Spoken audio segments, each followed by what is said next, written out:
Tiffin room ನಲ್ಲಿ CM ಮತ್ತು DCM ಒಗ್ಗಟ್ಟಿನ ಮಂತ್ರವನ್ನ ಜಪಿಸ್ತಾ ಇದ್ದಾರೆ. ಅದೇನು ಅಂದ್ರೆ ಹೈಕಮಾಂಡ್ ಮಾತಿಗೆ ಇಬ್ಬರು ಕೂಡ ಬದ್ಧರಾಗೋಣ. ಸೆಮೀಸ್ ನಲ್ಲಿ ಸಿಎಂ ಮತ್ತು ಡಿಸಿಎಂ ಇಬ್ರು ಕೂಡ ವಿನ್ನರ್ ಅನ್ನೋ ರೀತಿಯಲ್ಲಿ ಡಿಕ್ಲೇರ್ ಮಾಡಬಹುದು. ಬಟ್ ನಾಳೆ ದೆಹಲಿಯಲ್ಲಿ ಫೈನಲ್ ಮ್ಯಾಚ್ ಇದೆ.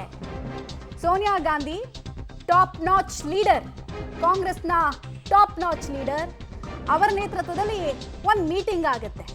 ಅಲ್ಲಿ ಯಾರಿಗೆ ಅಧಿಕಾರದ ಹಲ್ವಾ ಸಿಗುತ್ತೆ, ದೆಹಲಿ ಈ ಎಲ್ಲ ಬೆಳವಣಿಗೆಗಳನ್ನ ಹೇಗೆ ಗಮನಿಸ್ತಾ ಇದೆ ಅನ್ನೋದು ಇಂಪಾರ್ಟೆಂಟ್.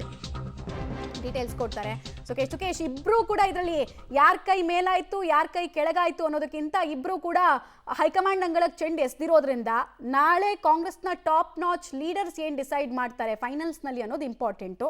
ನಾಳೆನೇ ಡಿಸೈಡ್ ಮಾಡೋಕೆ ಸಾಧ್ಯ ಇದೆಯಾ ಅಥವಾ ಅವ್ರು ಇನ್ನೊಂದು ಸ್ವಲ್ಪ ಟೈಮ್ ಬೈ ಮಾಡ್ತಾರೆ ಅಂತ ಅನ್ಸುತ್ತಾ?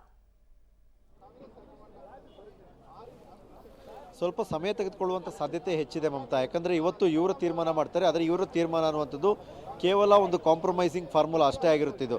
ಈ ಕಾಂಪ್ರಮೈಸಿಂಗ್ ಫಾರ್ಮುಲಾದ ಮೇಲೆ ಅವರು ದೆಹಲಿಗೆ ಸಂದೇಶವನ್ನು ತಲುಪಿಸಬೇಕು. ದೆಹಲಿ ಸಂದೇಶದ ಮೇರೆಗೆ ಅವ್ರು ತೀರ್ಮಾನ ಮಾಡ್ಕೋಬೇಕು. ಆನಂತರ ಇಬ್ಬರನ್ನ ಕರೆಸಿ ಒಂದು ಕ್ಲೈಮ್ಯಾಕ್ಸ್ಗೆ ಬರಬೇಕಾಗುತ್ತೆ.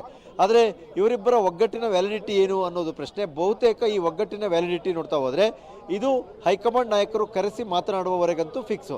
ಅಲ್ಲಿ ತೀರ್ಮಾನ ಆಗುತ್ತೆ ಎಲ್ಲಿವರೆಗೆ ಮುಂದುವರಿಬೇಕು, ಪವರ್ ಶೇರಿಂಗ್ ಅಥವಾ ಹಂಚಿಕೆ ಆಗುತ್ತಾ ಆಗಲ್ವಾ, ಆಗೋದಾದರೆ ಎಷ್ಟು ತಿಂಗಳು, ಅದು ಬಜೆಟ್ ಮಂಡನೆವರೆಗೆ ಮುಂದುವರಿಬೇಕಾ ಅಥವಾ ಸಂಕ್ರಾಂತಿಗೆ ಅದು ಕೊನೆಯಾಗಬೇಕಾ ಅಥವಾ ಅಲ್ಲಿಂದ ಮುಂದುವರೆದು ಕೂಡ ಮೇಯವರೆಗೆ ಹೋಗುತ್ತಾ, ಹೀಗೆ ಎಲ್ಲವನ್ನೂ ಕೂಡ ಅಲ್ಲಿ ತೀರ್ಮಾನ ಮಾಡಬೇಕು. ಇಲ್ಲಿ ಇವರಿಬ್ಬರೇನು ಅಂದರೆ ಹೈಕಮಾಂಡ್